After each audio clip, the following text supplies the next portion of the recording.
তো দেখো আজকে হচ্ছে আমাদের অধ্যায় 8 এর প্রথম ক্লাস এবং এই অধ্যায়টা হচ্ছে রসায়ন ও শক্তি কেমিস্ট্রি এবং এনার্জির সাথে আমরা বিভিন্ন ধরনের সম্পর্ক দেখবো মানে কেমিস্ট্রি কিভাবে এনার্জির সাথে রিলেটেড। এনার্জি জিনিসটা আসলে কি? এনার্জি জিনিসটা হচ্ছে শক্তি। এনার্জি মানে শক্তি। আর শক্তির আসলে কোথা থেকে আসে? শক্তি অ্যাকচুয়ালি যখন মহাবিশ্ব গঠিত হয়েছিল, বিগ ব্যাং থিওরি তোমার নাম শুনছো, তখন গড পার্টিকেল থেকে বিগ ব্যাং হয়েছে এবং সেখান থেকে অনেক এনার্জি প্রডিউস হয়েছিল এবং ওই এনার্জিটাই কিন্তু এখন পর্যন্ত আমরা ব্যবহার করতেছি, ঠিক আছে? আর তোমরা হচ্ছে ফিজিক্সে অধ্যায় 4-এ পড়ছো যে শক্তির নিত্যতা সূত্র নামে একটা সূত্র আছে, যেটা আইজ্যাক নিউটন দিছিল, যে শক্তির ধ্বংস নেই বা শক্তি সৃষ্টি করা যায় না, শক্তি এক রূপ থেকে অন্য রূপে রূপান্তর হয়। মানে তুমি কখনোই চাইলে শক্তি উৎপন্ন করতে পারবা না বা শক্তি ধ্বংস করতে পারবা না, তুমি জাস্ট শক্তিকে রূপান্তর করতে পারবা। যেমন যান্ত্রিক শক্তি থেকে বিদ্যুৎ শক্তি বা তাপ শক্তি, এরকম অনেক ধরনের শক্তির রূপান্তর হয়। তো বিষয়টা হচ্ছে কি, এই যে যত ধরনের শক্তির রূপান্তর আছে বা এই সব কিছুর মূলে অ্যাকচুয়ালি আছে তোমার কেমিস্ট্রির কিছু বেসিক, ঠিক আছে? এই জিনিসগুলো আমরা দেখবো যে কেমিস্ট্রি কেন সম্পর্কিত।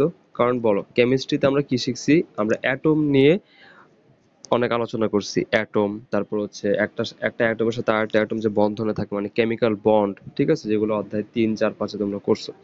তো বিষয়টা হচ্ছে কি, দেখো পৃথিবীর বা এই মহাবিশ্বের সবকিছু কিন্তু তোমার পরমাণু দিয়েই গঠিত। সবকিছুর গাঠনিক একক কিন্তু সেই পরমাণু। আর সবাই কিন্তু রাসায়নিক বন্ধনের মাধ্যমে যুক্ত থাকে, ঠিক না? বিভিন্ন ধরনের যৌগ বলো এবং যৌগের অণু বলো, সবকিছুর মধ্যে পরমাণু আছে এবং পরমাণুগুলো বিভিন্ন বন্ধনে আবদ্ধ থাকে, ঠিক আছে?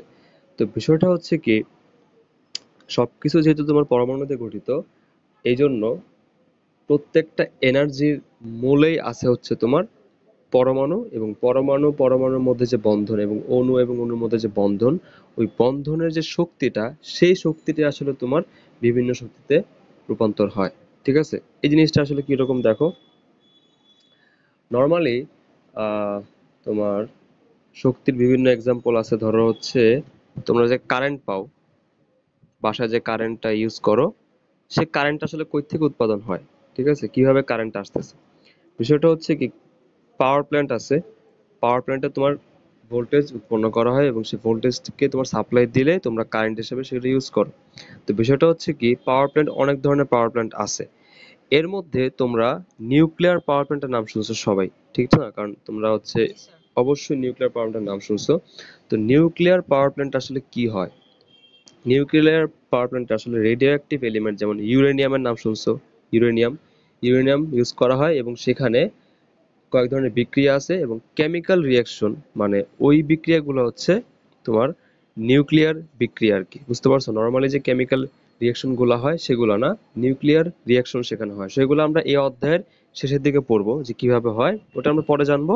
বাট এটা জেনে রাখো যে ওখানে নিউক্লিয়ার রিয়াকশনের মাধ্যমে একটা পরমাণু থেকে শক্তি, হ্যাঁ, একটা পরমাণু থেকে শক্তি উৎপন্ন হয় বা শক্তি ওখান থেকে বের হয়, মানে বন্ধনটা ভাঙে এবং বন্ধন থেকে শক্তি উৎপন্ন হয় এবং সেই শক্তিটাকেই পরে যান্ত্রিক শক্তিতে ওটা কনভার্ট হয়, ঠিক আছে? কিভাবে কনভার্ট হয়? তোমার নিউক্লিয়ার পাওয়ার প্ল্যান্টের যে কাজটা, সেটা ওই অধ্যায় শেষের দিকে আছে, ওটা আমরা দেখবো, যেটা আগেই বললাম।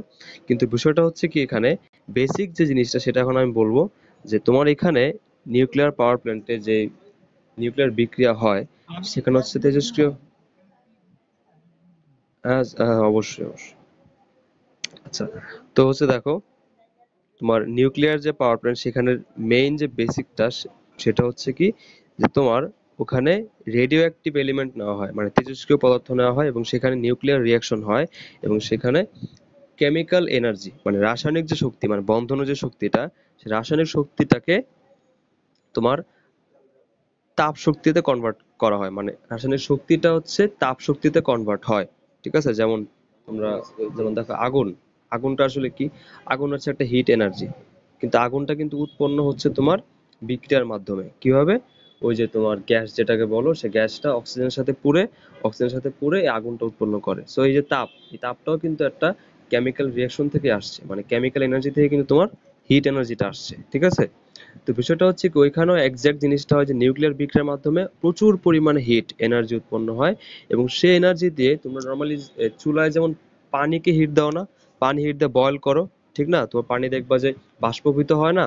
তুমি যদি অনেকক্ষণ যদি এক পাতিল পানিকে তুমি যদি ফুটাও, কি হবে, অনেক সময় রাখলে এটা আস্তে আস্তে দেখবা পানি উধাও হয়ে যায়। কিভাবে উধাও হয় বলো তো? পানিটা বাষ্পীভূত হয়ে যায়, ঠিক আছে, বাষ্প হয়ে তোমার বাতাসে মিলে যায়, ঠিক আছে। তো ওইখানেও একই কাজটা করা হয়, নিউক্লিয়ার রিঅ্যাকশনের মাধ্যমে প্রচুর পরিমাণে হিট, মানে কেমিক্যাল এনার্জি থেকে হিট এনার্জি প্রডিউস হয়, এবং সেই হিট এনার্জি দিয়ে পানিকে স্টিম করা হয়। স্টিম মানে হচ্ছে ওই যে বাষ্প বলে না, বাষ্পর ইংলিশ হচ্ছে স্টিম।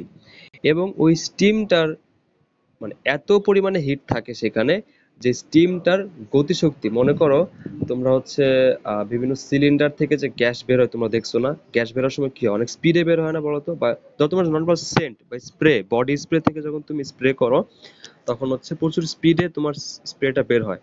তো তুমি যদি এরকম যদি স্টিম মানে বাষ্পকে যদি তুমি অনেক পরিমাণ তাপ দাও, অনেক বেশি তাপ সে পায়, তাহলে বাষ্পটা কি হবে, অনেক গতিশক্তি লাভ করবে, ঠিক না? কি করবে, অনেক গতিশক্তি লাভ করবে, ঠিক আছে।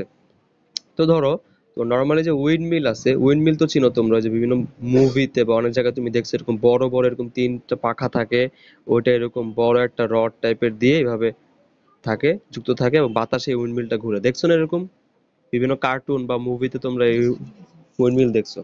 তো উইন্ড মিল আসলে কি হবে বলতো, বাতাসের যে শক্তিটা, বাতাসের শক্তিটাকে এই ভিতরে তোমার কনভার্ট করে বিদ্যুৎ শক্তিতে রূপান্তর করা হয়, ঠিক আছে।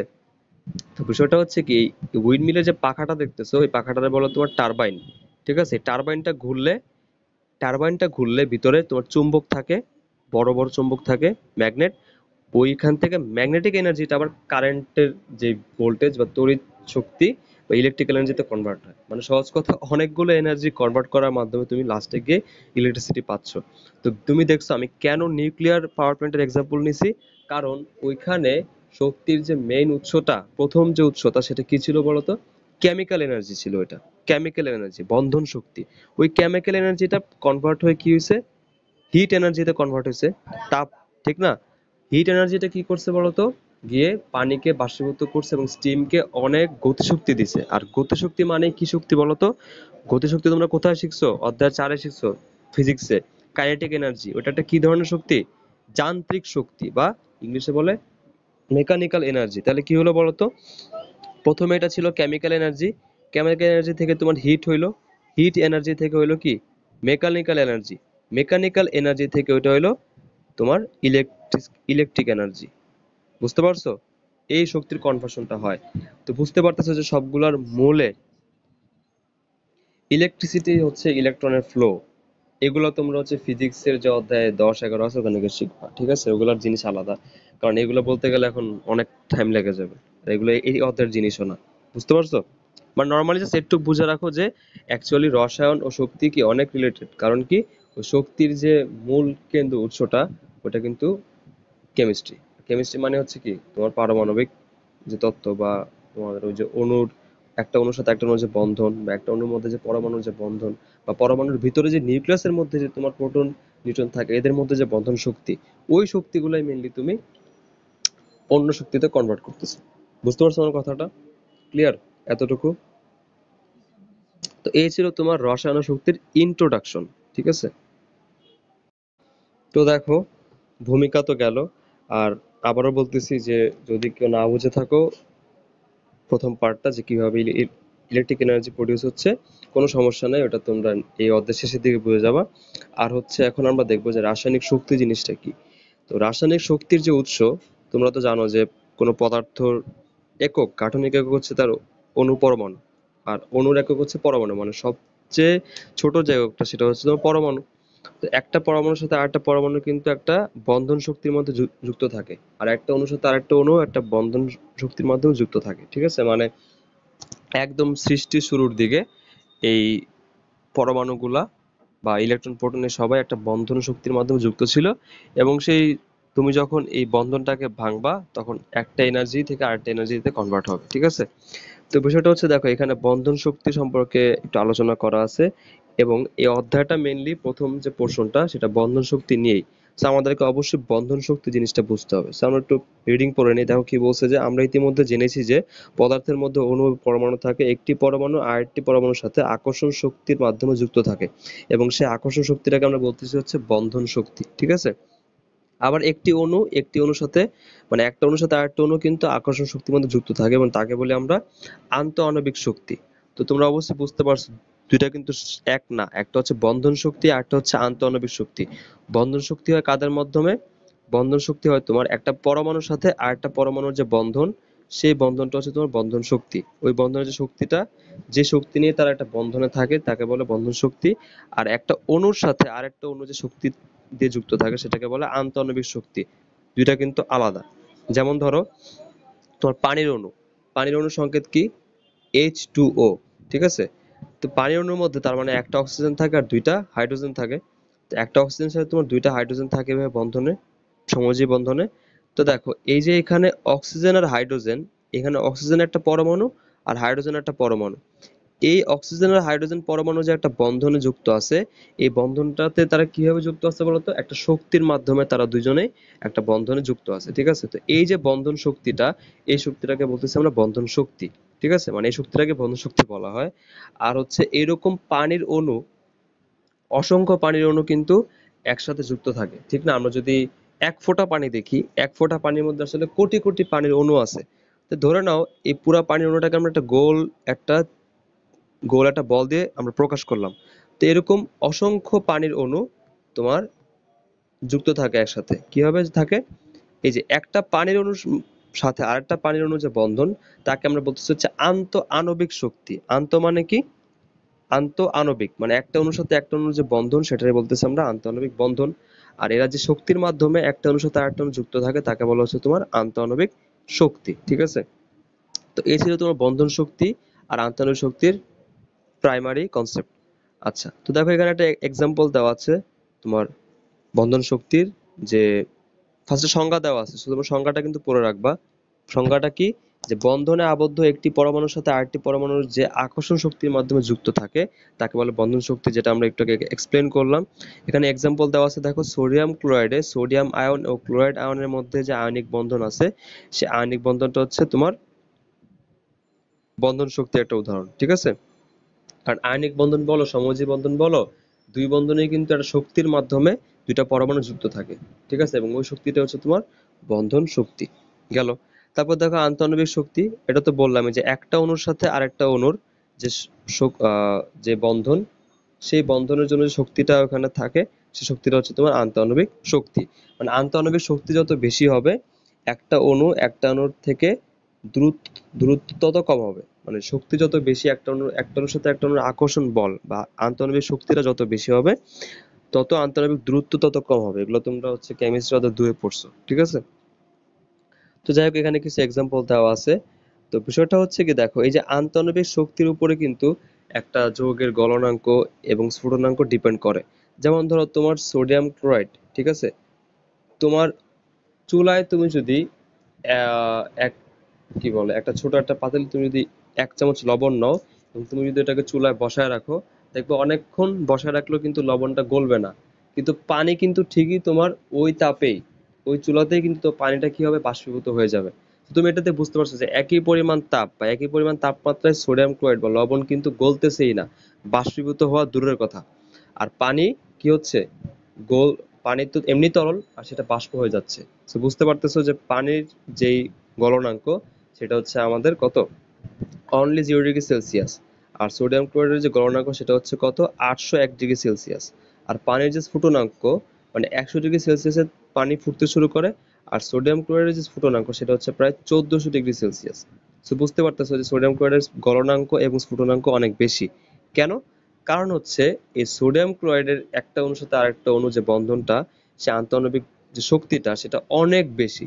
তাই ওই শক্তিটা ভাঙতে অনেক তাপ এবং অনেক তাপমাত্রার প্রয়োজন হয়, ঠিক আছে? আর একটা পানির অণুর সাথে আরেকটা পানির অণুর যে আন্তঃআণবিক শক্তিটা বা আন্তঃআণবিক আকর্ষণ বল, সেটা সোডিয়াম ক্লোরাইডের চেয়ে অনেক কম। তাই এটা কম তাপমাত্রায় এটা গলে যায় বা ফুটে যায়, ঠিক আছে? মানে গলনাঙ্ক স্ফুটনাঙ্ক অনেক কম। তো এই ছিল তোমার মোটামুটি বন্ধন শক্তি আর আন্তঃআণবিক শক্তির কিছু ধারণা, ঠিক আছে? এই দেখো তোমার রিডিং এখানে দেওয়া আছে, তোমরা এই লাইনগুলো পড়লেই বুঝে যাবে আমার কথাগুলো এখানে বলা আছে, ঠিক আছে? এরপরে হচ্ছে দেখো রাসায়নিক বিক্রিয়ায় আসলে কি হয়, মানে আমরা এখন দেখবো হচ্ছে রাসায়নিক বিক্রিয়া জিনিসটা কি, ঠিক আছে, বা রাসায়নিক বিক্রিয়া কিভাবে শক্তিটা তোমার কনভার্ট হচ্ছে। যেমন তোমরা আগে কিন্তু রাসায়নিক বিক্রিয়া কিন্তু শিখছো অধ্যায় 7-এ, ঠিক আছে, এবং অধ্যায় 7-এ কিন্তু তোমরা দেখছো যে ওই তাপের ভিত্তিতে, মানে তাপের যে পরিবর্তনটা হয়, তাপের পরিবর্তনের ভিত্তিতে বিক্রিয়া হচ্ছে দুই ধরনের, তাপ উৎপাদী আর হচ্ছে তোমার তাপহারী। তো ওই সময় আমি তোমাদেরকে বলছিলাম যে এটা আমরা অধ্যায় 8-এ গিয়ে আরো ডিটেলসে শিখবো, মানে তাপ উৎপাদী আর তাপহারী যে বিক্রিয়াটা কিভাবে তাপ উৎপাদী হয় বা কিভাবে তাপহারী হয়, এই ডিটেলস বর্ণনাটা আমরা অধ্যায় 8-এ শিখবো। তাই এই হচ্ছে তোমার, এখন আমরা চলে আসছি ওই জায়গায়, মানে আমরা এখন দেখবো যে অ্যাকচুয়ালি কিভাবে একটা বিক্রিয়াতে তাপের পরিবর্তন হয়, বা তাপের পরিবর্তন আসলে কেনই বা হয়, ঠিক আছে। তো তো দেখো আমরা যা বলতেছিলাম যে আমরা একটা বিক্রিয়া নিলাম এক্সাম্পল হিসাবে, যে হাইড্রোজেন আর হচ্ছে অক্সিজেন বিক্রিয়া করে তোমার পানি উৎপাদন করে H2O। তো বিষয়টা হচ্ছে দেখো, আমরা ক্লাস 8 থেকে কিন্তু বিক্রিয়া শিখতেছি, কিন্তু বিষয়টা হচ্ছে এরকম H2, মানে এই যে এরকম H2 দেখতে কিন্তু আসলে কেউ নাই। H2 জিনিসটা হচ্ছে কি, তোমার দুইটা হাইড্রোজেন পরমাণু একটা বন্ধনে যুক্ত থাকে, এটাই হচ্ছে H2। তবে এই যে তোমার O2, এই ও এর মতো দেখতে কিন্তু কিছু নাই, O2 বা 2 এর মতো কিন্তু কিছু নাই। O2 দিয়ে বোঝা যাচ্ছে ওখানে দুইটা অক্সিজেন পরমাণু বন্ধনে যুক্ত আছে, ঠিক আছে। তো বিষয়টা হচ্ছে কি, এই যে তোমার H2O2, এই দুইটা হচ্ছে দুইটা অণু। একটা হচ্ছে তোমার হাইড্রোজেন অণু, যেখানে দুইটা হাইড্রোজেন পরমাণু একটা বন্ধনে আবদ্ধ আছে, বন্ধন শক্তি। আর দুইটা অক্সিজেন পরমাণু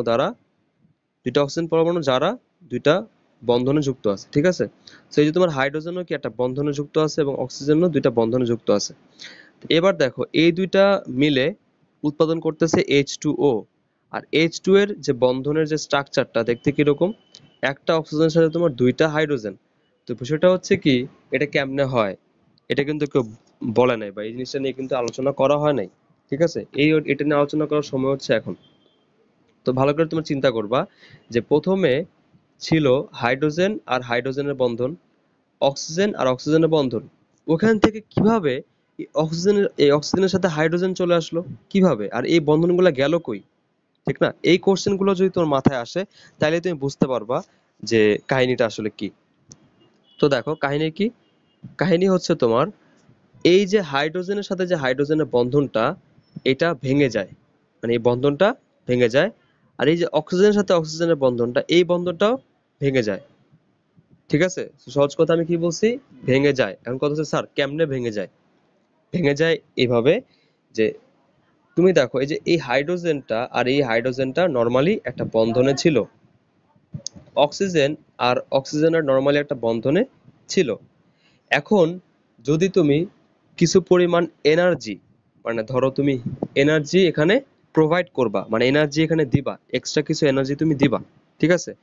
এখন এনার্জি কেমনে দেয়, এনার্জি তো অনেকভাবে দেওয়া যায়। এখন নর্মালি আমরা সবচেয়ে ভালো যেটা চিনি সেটা হচ্ছে তাপ। তাপকে কিন্তু আমরা সবচেয়ে, মানে এনার্জির একটা এক্সাম্পল হিসেবে আমরা জানি যে তাপ দিয়ে তোমার এনার্জি দেওয়া যায়। So ধরো তুমি এখানে কিছু পরিমাণ তাপ দিলা, তাপ দিলে কি হবে, তাপ দিলে হচ্ছে এই যে বন্ধনের যে শক্তিটা, এই হাইড্রোজেন আর এই একটা হাইড্রোজেন, মানে দুইটা হাইড্রোজেন পরমাণু যে বন্ধনে যুক্ত আছে, এই যে বন্ধন শক্তি, এটা বন্ধন শক্তির একটা নির্দিষ্ট মান আছে, ঠিক না। এই বন্ধন শক্তির একটা কি থাকবে, অবশ্যই নির্দিষ্ট একটা মান থাকবে। তো নির্দিষ্ট পরিমাণ যে শক্তিটা, বন্ধন শক্তিটা, ওই বন্ধন শক্তির চেয়ে তুমি যদি একটু বেশি পরিমাণে শক্তি দাও, তাহলে কি হবে বলতো, এই বন্ধনটা ভেঙে যাবে। একইভাবে অক্সিজেন অক্সিজেন যে বন্ধন শক্তি দিয়ে যুক্ত আছে, তুমি যদি তার চেয়ে একটু বেশি শক্তি দিতে পারো, প্রোভাইড করতে পারো, বা ওই পরিমাণ শক্তি তুমি যদি প্রোভাইড করতে পারো, তাহলে কি হবে, অক্সিজেন অক্সিজেনের বন্ধন ভেঙে যাবে। সো এবার কি হইলো, এবার হচ্ছে তোমার হাইড্রোজেন আর হাইড্রোজেনের বন্ধন ভেঙে গেল। এবার হাইড্রোজেন দুইটা সিঙ্গেল, অক্সিজেন অক্সিজেনের বন্ধন ভেঙে গেল। তাহলে এবার অক্সিজেনের যে পরমাণু, এই দুইটাও কি সিঙ্গেল। এইবার হচ্ছে তোমার অক্সিজেনের সাথে এই হাইড্রোজেনের পরমাণু যদি আবার নতুন একটা বন্ধনে যুক্ত হয়, তাহলে কি হবে, আর এই অক্সিজেনের সাথে যদি আরেকটা হাইড্রোজেন যুক্ত হয়ে নতুন একটা বন্ধনে যুক্ত হয়, তাহলে কি হবে। বিষয়টা হচ্ছে কি, এগুলো র্যান্ডম না যে যে আসলো যুক্ত হয়ে গেল, যতগুলা পারলো যুক্ত হয়ে গেল, যে এরকম তোমার অক্সিজেনের সাথে হাইড্রোজেন মানে উল্টা পাল্টা বন্ধন হয়ে গেল, এটা তো আসলে হয় না, জানো কিভাবে। কারণ প্রত্যেকেরই একটা নির্দিষ্ট যোজনী আছে, বা ইলেকট্রন গ্রহণ বা ত্যাগের এই ঘটনাগুলো তোমরা কেমিক্যাল বন্ডে আমরা শিখছি, ঠিক আছে। তো বিষয়টা হচ্ছে কি, আমরা কিন্তু জানি যে অক্সিজেনের শেষ কক্ষপথে ইলেকট্রন আছে 6টা, তো আর 2টা হইলে সে কি হয়, অষ্টক পূর্ণ হয়। তো নরমালি 2টা অক্সিজেন সমযোজী বন্ধন গঠিত করার মাধ্যমে দুইজনই অষ্টক পূর্ণতা লাভ করে, বা দুইজনের শেষ কক্ষপথে কি হয়, 8টা করে ইলেকট্রন থাকে, ঠিক আছে। তো যখন বন্ধনটা ভেঙে গেল, ভেঙে গেলে কি হয় বলতো, যার যার ইলেকট্রন সে নিয়ে নিয়ে কি করে, আবার সিঙ্গেল হয়ে যায়, ঠিক আছে। তো যেটা বলতেছিলাম সেটা হচ্ছে কি যে যখন এরা বন্ধনে ছিল তারা কিন্তু সুস্থিত ছিল, ঠিক আছে, অষ্টক পূর্ণতা লাভের মাধ্যমে তারা সুস্থিতি লাভ করছে, এই জন্যই তারা বন্ধনে আসছে, ঠিক আছে। ইলেকট্রন গ্রহণ বা ত্যাগ অথবা ইলেকট্রন শেয়ার করার মাধ্যমে তারা একটা বন্ধনে আবদ্ধ হয়েছে, এবং যার কারণে ওখানে একটা এনার্জি রিলিজ হয়েছে। এখন আমি যে কথাটা বললাম, এখন এনার্জি রিলিজ, এই জিনিসটা একটু ডিপ, ঠিক আছে, একটু ডিপ কথাবার্তা যে এনার্জি রিলিজ জিনিসটা কি। তোমরা হচ্ছে অধ্যায় 3 পড়ছো না কেমিস্ট্রির? অধ্যায় 3-এ বর্ণালী জিনিসটা পড়ছিলা। বর্ণালী কিভাবে উৎপন্ন হয়, যে একটা ইলেকট্রন যখন একটা শক্তি স্তর থেকে কি বলে এটা পড়ো নাই, একটা শক্তি স্তর থেকে যখন একটা ইলেকট্রন শক্তি গ্রহণ করে উপরের শক্তি স্তরে যায়, আবার যখন উপরের শক্তি স্তর থেকে যখন নিচের শক্তি স্তরে আসে তখন সে শক্তি বিকিরণ করে, পড়ছো না এটা? বলতেছিলাম যে ধরো একটা পরমাণু, ঠিক আছে, তার মাঝখানে হচ্ছে নিউক্লিয়াস থাকে আমরা জানি, আর তার চারপাশে কতগুলো কক্ষপথ থাকে যেখানে ইলেকট্রন ঘূর্ণায়মান থাকে, ঠিক আছে। তো এইগুলা হচ্ছে তোমার অধ্যায় 3-এ ভালো করে দেওয়া আছে, তোমরা দরকার হলে আবার দেখে নিবা। ধরো এখানে তো অনেক ধরনের অনেকগুলোই থাকে ইলেকট্রন, মানে প্রথম কক্ষপথে 2টা, তারপরে ম্যাক্সিমাম 8টা এভাবে ইলেকট্রন থাকে। তো আমরা ধরো এত কিছু নিয়ে কথা বলবো না, আমরা তো শুধুমাত্র একটা ইলেকট্রন নিয়ে কথা বলবো। ধরো দ্বিতীয় কক্ষপথে একটা ইলেকট্রন আছে, ঠিক আছে। ওই ইলেকট্রনটা যদি তোমার জাম্প করে উচ্চতর শক্তি স্তরে যেতে চায় তাহলে কি করতে হবে, অবশ্যই শক্তি গ্রহণ করে উপরের দিকে যাইতে হবে, ঠিক না? কেন?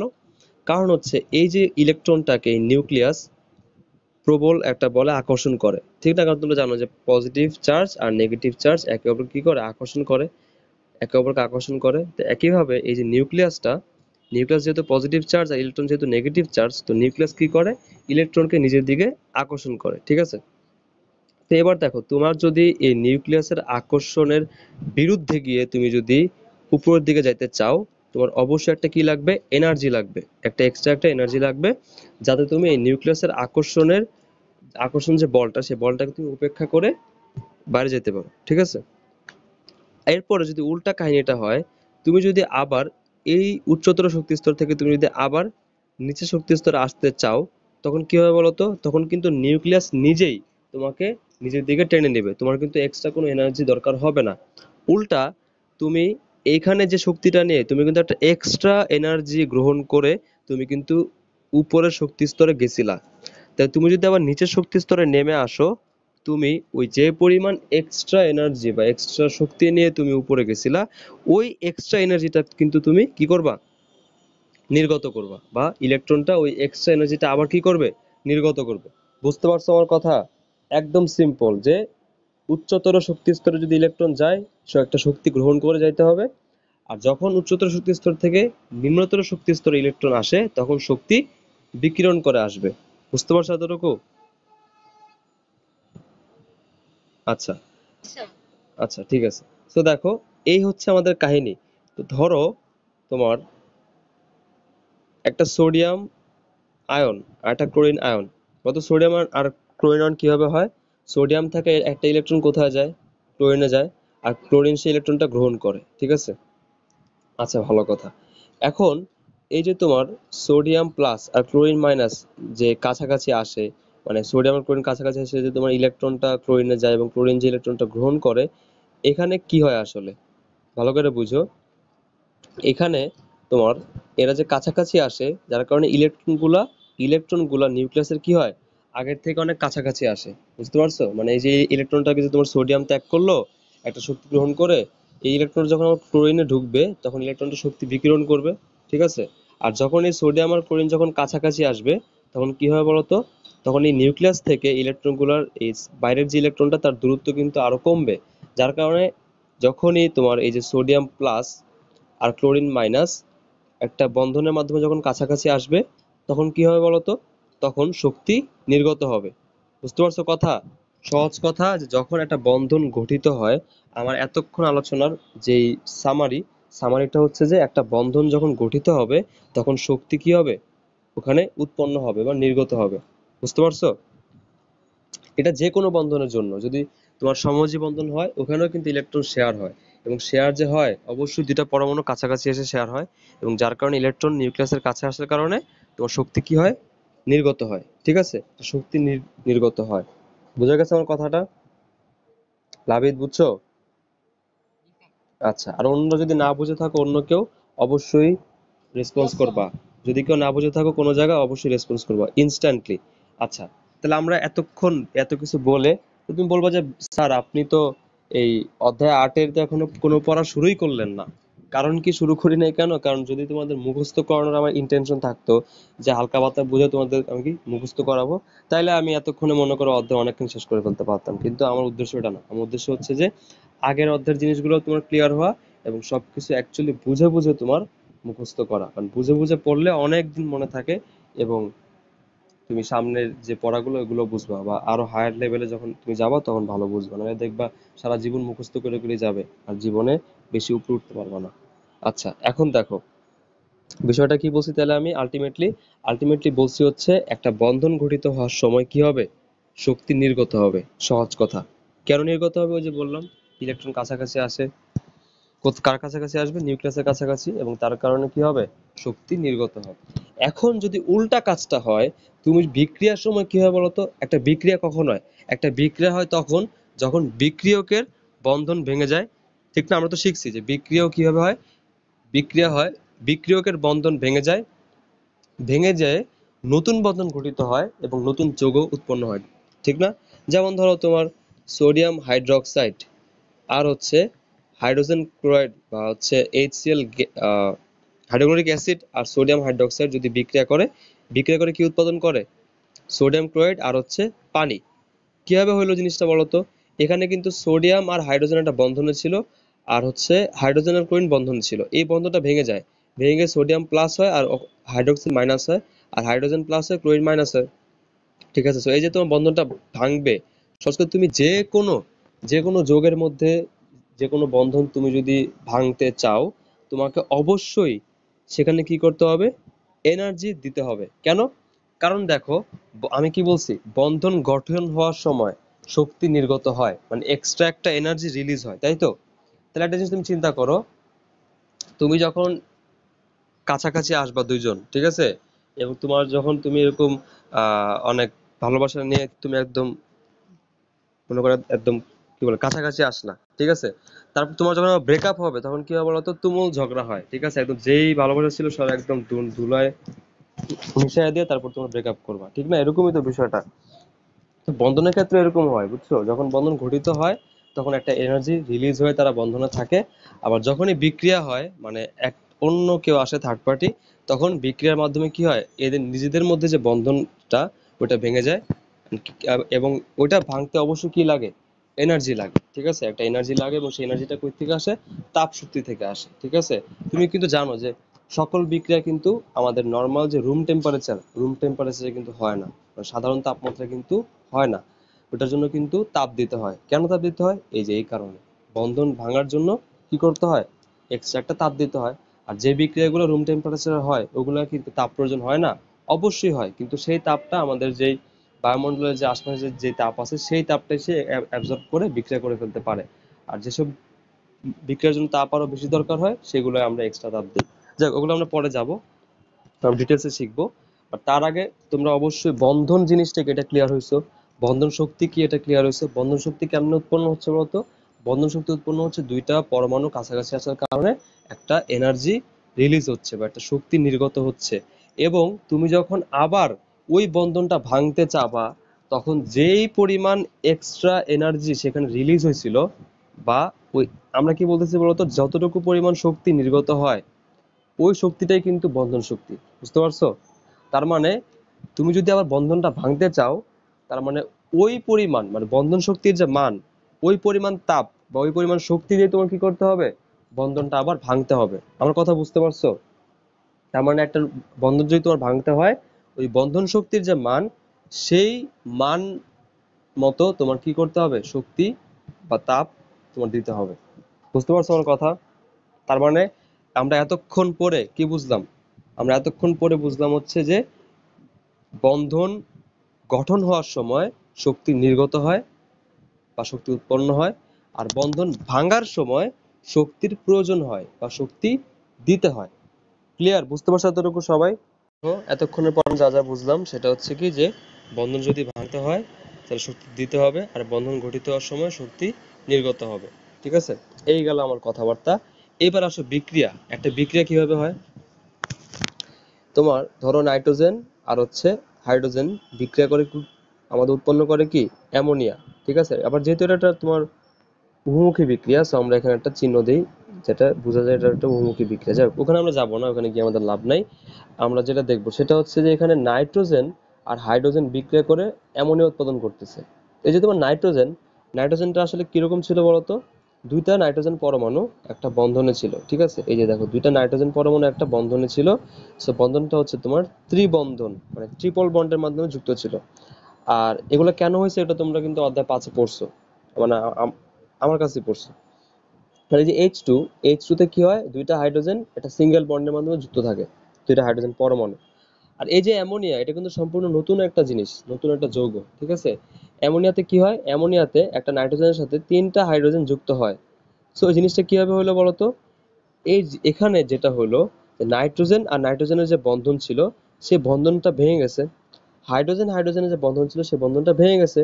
আর এগুলো ভাঙছে কিভাবে বলতো, একটা এনার্জি পাইছে, যার কারণে এটা ভাঙছে। ঠিক আছে, তার মানে দেখো এই ধরনের নাইট্রোজেন অণু আর এই ধরনের হাইড্রোজেন অণু, ঠিক আছে, তো এরকম একটা নাইট্রোজেন অণু আর তিনটা এরকম, আমি এটা অন্য কালার দিই তাহলে সুবিধা হবে, এ হচ্ছে তোমার নাইট্রোজেন অণু আর নীলটা হচ্ছে তোমার হাইড্রোজেন অণু। সো এরকম তিনটা হাইড্রোজেন অণু কি করে বলতো, এই নাইট্রোজেনের সাথে সংঘর্ষ হয়। আর আমি একটা কথা বলে রাখি, বিক্রিয়ার পূর্ব শর্ত হচ্ছে সংঘর্ষ। সবসময় মনে রাখবা যে বিক্রিয়া কিভাবে হয় বলতো, সংঘর্ষ হয়। ঠিক আছে, যদি তোমার সংঘর্ষই না হয় তাহলে বিক্রিয়া কেমনে হবে, মানে বন্ধন কিভাবে ভাঙবে আর নতুন বন্ধন কিভাবে গঠিত হবে, কাছাকাছি তো আসতে হবে ওদেরকে, ঠিক না? অবশ্যই তাদেরকে কি করতে হবে, কাছাকাছি আসতে হবে। আচ্ছা, সংঘর্ষ হইতে হবে। তা আমি কি বলছি যে বিক্রিয়া হইতে হলে কি করতে হয়, সংঘর্ষ হইতে হয় সেখানে। এবার দেখো সংঘর্ষ হলে কি হয়, বিক্রিয়কের যে অণু ছিল বা বিক্রিয়কের অণুর মধ্যে যে পরমাণুগুলো যে বন্ধনে ছিল, সেই বন্ধনটা কি হবে, যদি কোনো তাপ পায় বা শক্তি পায়, সে বন্ধন ভেঙে যাবে। তো বন্ধন যদি ভেঙে যায়, ধরো নাইট্রোজেনের বন্ধন ভেঙে গেল আর হাইড্রোজেন গুলো বন্ধন ভেঙে গেল, তাহলে তখন কি হবে বলতো, দুইটা আলাদা আলাদা নাইট্রোজেন পরমাণু থাকবে আর এরকম 3 × 6 হাইড্রোজেন পরমাণু থাকবে। ঠিক আছে, যদি এগুলো এরকম সিরিয়ালি থাকবে না, আমি জাস্ট, আমার এখানে জায়গা নাই তো তাই আমি এভাবে বুঝাচ্ছি, এগুলো অবশ্যই র্যান্ডমলি থাকবে। ঠিক আছে, এক এক জায়গায় একটা থাকবে।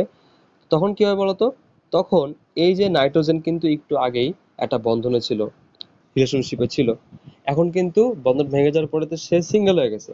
তো কেউ কিন্তু সিঙ্গেল থাকতে চায় না, ঠিক না? যার কারণে কি করবে, ওর সাথে ব্রেকআপ হয়ে গেছে, ও তো এখন এক্স, তো ওর সাথে কিন্তু সে রিলেশনে যাবে না, সে নতুন কারোর সাথে যাবে। তো ওখানে কে আছে নতুন, হাইড্রোজেন। তো যদি তোমার এই নাইট্রোজেনের সাথে যদি তোমার হাইড্রোজেন বন্ধনে আসে, তাহলে কি হবে, নতুন একটা বন্ধন উৎপন্ন হবে, যেটা কিন্তু আগে ছিল না। প্রথমে কি ছিল, প্রথমে ছিল হচ্ছে তোমার নাইট্রোজেন নাইট্রোজেনের বন্ধন ছিল আর হাইড্রোজেন হাইড্রোজেনের বন্ধন ছিল। এখন নতুন যে বন্ধনটা হবে সেই বন্ধনটা কার, সেই বন্ধনটা হচ্ছে তোমার নাইট্রোজেন আর হাইড্রোজেন।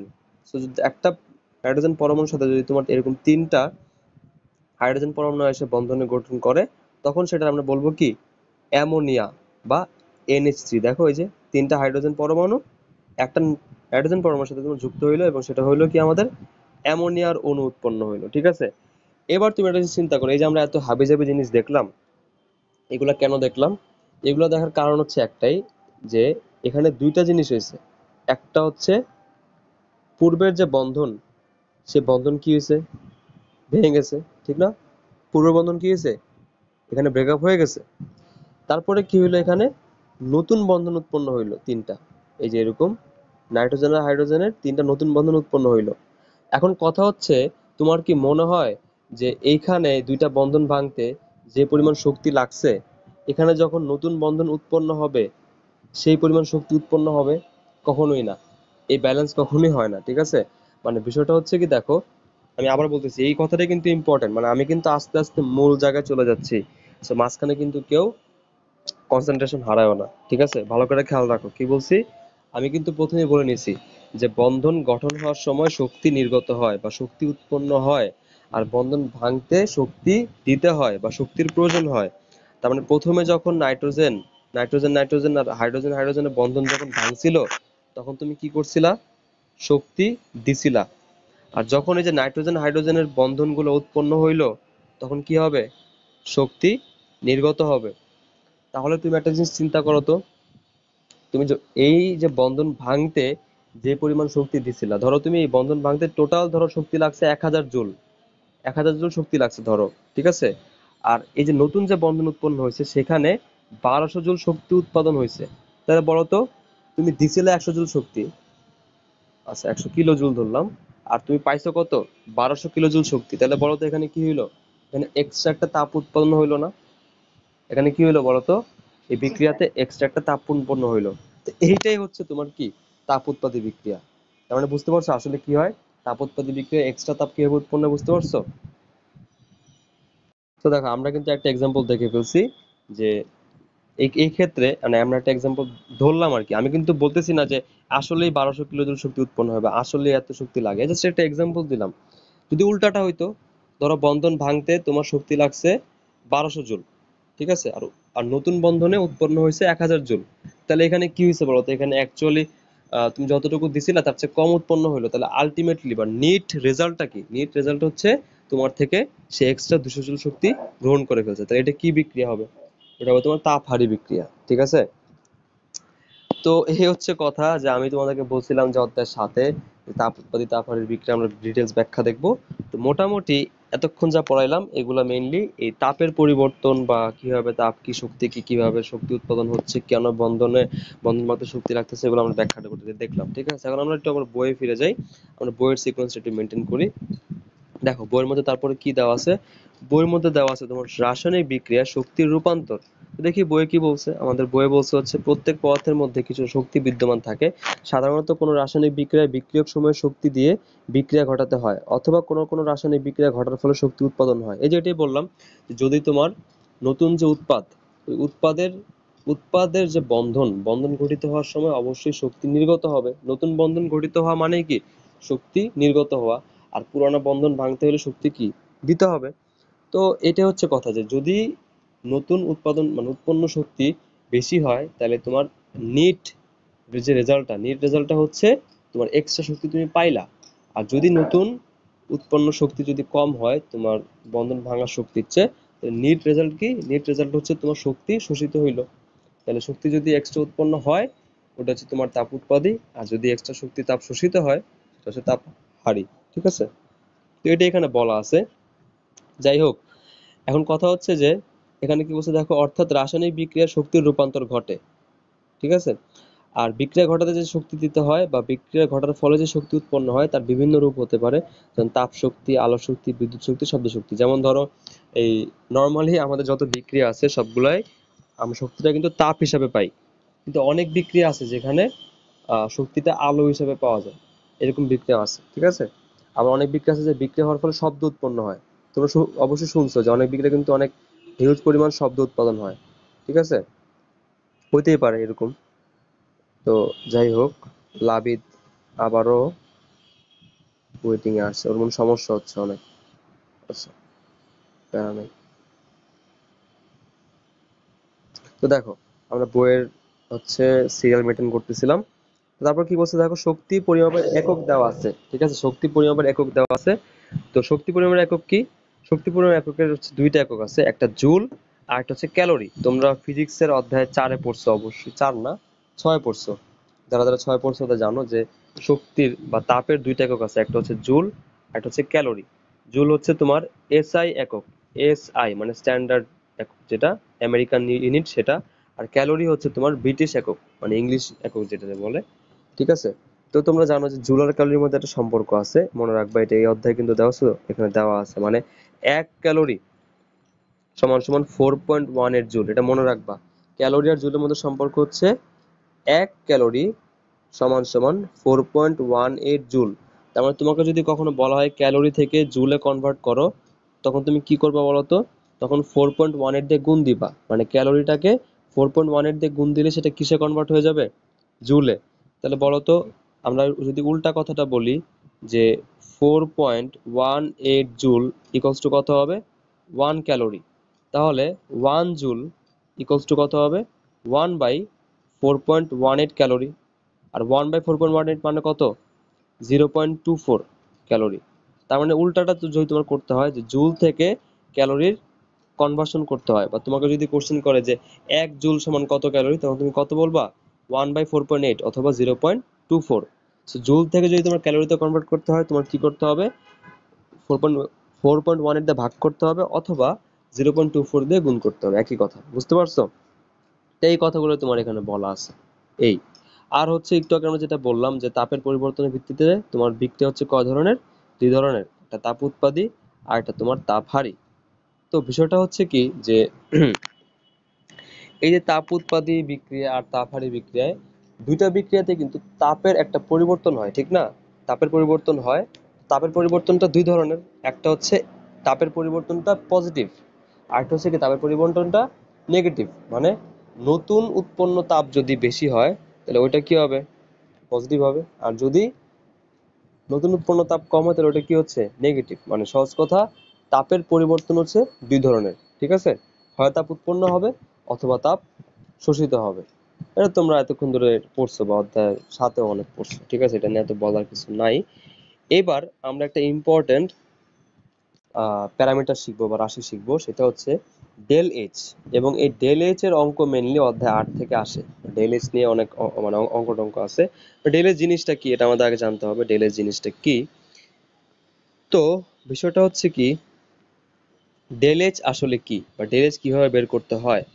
ডেল এইচ বের করে হচ্ছে তোমার বিক্রিয়ক বিক্রিয়কের যে বন্ধনগুলো আছে সেই বন্ধনগুলো ভাঙতে যে যতটুকু শক্তি লাগে, সেই শক্তিটাকে ধরলাম আমরা E1। আমি আবারও বলে নিচ্ছি, আমরা E1 নামে একটা শক্তি ধরে নিচ্ছি। সেই E1টা কি? E1টা হচ্ছে বিক্রিয়কের বন্ধন ভাঙতে মোট প্রয়োজনীয় শক্তি। কি বলছি? E1 কি?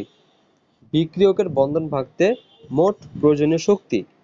আর একটা শক্তি ধরলাম আমরা, সেটা হচ্ছে E2। এবং E2 হচ্ছে উৎপাদে বন্ধন গঠনের সময় মোট নির্গত শক্তি। তাহলে E1 হচ্ছে কি? বন্ধন ভাঙতে যে শক্তিটা লাগছে সেটা। আর E2 হচ্ছে কি? নতুন মানে উৎপাদে যে নতুন বন্ধনগুলো গঠিত হয়েছে সেই উৎপন্ন নতুন যে শক্তিটা বা নির্গত শক্তি, সেটার মোট পরিমাণ হচ্ছে E2। তুমি এবার বলো তো, আমরা একটু আগে যে শিখছি ওই অনুসারে তুমি একটু বলো তো একজন। ইভা, ইভাকে তুমি আসো? সাদিয়া আফরিন ইভা থাকলে আনমিউট করো। হ্যাঁ, তুমি একটু সাহস করে বলো তো যে যদি তোমার E2 is greater than E1 হয় তাহলে বিক্রিয়াটা কেমন হবে? তাপ উৎপাদী নাকি তাপহারী? সমস্যা নেই, আরামসে মানে ভেবে চিন্তে বলো। হ্যাঁ, E1 হচ্ছে, আমি আবার বলতেছি, E1 হচ্ছে বিক্রিয়কের মানে বিক্রিয়কের বন্ধন ভাঙতে মোট প্রয়োজনীয় শক্তি, মানে বিক্রিয়কের বন্ধন ভাঙতে যে শক্তিটা লাগে সেটা। আর E2 হচ্ছে উৎপাদ যে উৎপন্ন হবে, ওই উৎপাদ উৎপন্ন হওয়ার সময় নির্গত শক্তি সেটা। বুঝতে পারছো E1 E2 কি? তাহলে বলো তো, যদি E2 টা বড় হয় বা E2 বেশি হয় তাহলে বিক্রিয়াটা কি হবে? তাপ উৎপাদী নাকি তাপহারী? একটু আগে কিন্তু আমরা পড়ছি, একটু আগে দেখছি আমরা কখন কি হয়। মানে উৎপন্ন শক্তি বেশি আর কি, মানে হ্যাঁ, তাপ উৎপাদী হবে। সহজ কথা যে যেহেতু তোমার নির্গত শক্তিটা বেশি, তো অবশ্যই এটা তোমার তাপ উৎপাদী হবে। আর যদি E1 বেশি হয় তাহলে এটা তোমার তাপহারী হবে। সিম্পল। বুঝতে পারছো? তাহলে এবার তুমি চিন্তা করো বা তুমি আনমিউট থাকো। দেখো, আমাদের যদি E2 টা বেশি হয় E1 এর চেয়ে, ধরো E2 টা E1 এর চেয়ে বড়, তাইলে E1 আর E2 র যে ডিফারেন্স ওটা কি নেগেটিভ হবে না বলো তো? যদি E2 বড় হয় মানে ছোট সংখ্যা থেকে বড় সংখ্যা বিয়োগ করলে বিয়োগফল কি আসে? নেগেটিভ, ঠিক না? তাহলে আমরা যেহেতু E1 E2 তো আমরা ডিফাইন করলাম যে E1 E2 কি, এরপর আমরা যদি বলি যে E2 is greater than E1, তার মানে ওটা কি? তাপ উৎপাদী বিক্রিয়া। আর E1 মাইনাস E2 যদি করা হয় তাপ উৎপাদী বিক্রিয়ার ক্ষেত্রে, সেটা কি হবে? নেগেটিভ হবে। নেগেটিভ হয় মানে তাপ তাপ উৎপাদী বিক্রিয়ার ক্ষেত্রে E1 মাইনাস E2 কি? নেগেটিভ। ক্লিয়ার? আর এই যে E1 মাইনাস E2, এইটাই হচ্ছে আমাদের ডেল এইচ। এটাই হচ্ছে আমাদের কি? Del H. তার মানে ডেল এইচ কি? ডেল এইচ হচ্ছে বিক্রিয়া তাপের পরিবর্তন, আর সেই পরিবর্তনটা কি? ওই বন্ধন ভাঙতে প্রয়োজনীয় শক্তি বিয়োগ নতুন মানে উৎপন্ন নতুন যে বন্ধনগুলো সেগুলা নির্গত মোট শক্তি। তো বিয়োগফলটা যদি তোমার নেগেটিভ হয় তাহলে ওটা হবে কি? তাপ উৎপাদী বিক্রিয়া। তার মানে আমরা আরো যদি শর্টকাটে বলি যে ডেল এইচ যদি নেগেটিভ হয় সেটা হবে কি? তাপ উৎপাদী বিক্রিয়া। আর ডেল এইচ যদি পজিটিভ হয় সেটা হবে কি? তাপ হারি বিক্রিয়া। এখন বুঝছো যেটা আমরা অধ্যায় সাথে শিখছিলাম যে ডেল এইচ পজিটিভ হইলে কি হবে, ডেল এইচ নেগেটিভ হইলে কি হবে, তাপ উৎপাদী তাপ হারি, তখন তো আমরা মুখস্থ করছিলাম। বাট এখন ব্যাখ্যাটা বুঝতে পারছো কখন তাপ উৎপাদী কখন তাপ হারি হচ্ছে? ঠিক আছে, এবার তুমি মিউট করতে পারো।